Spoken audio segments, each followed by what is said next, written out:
હાલો, આજનું અપડેટ. તો આજના પણ ત્રણેય ટાસ્ક પૂરા થયા છે. ક્લિનિંગ, એક્સરસાઇઝ અને રીડિંગ. એક્સરસાઇઝ આજે એકદમ નામ પૂરતી થઈ છે. That is because of my amazing time management skills.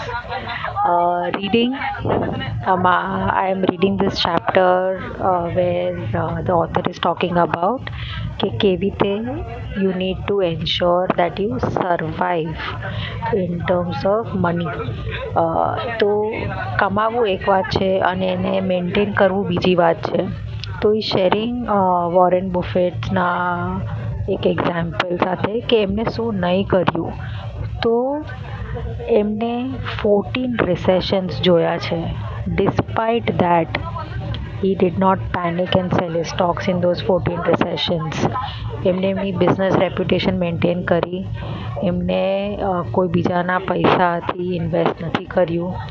દેન એમને ડેટ નથી લીધું અને એ ક્યારે પણ કોઈ એક પર્ટિક્યુલર સ્ટ્રેટેજી કે એક particular view point of the world કે કોઈ ટ્રેન્ડમાં અટકા નથી.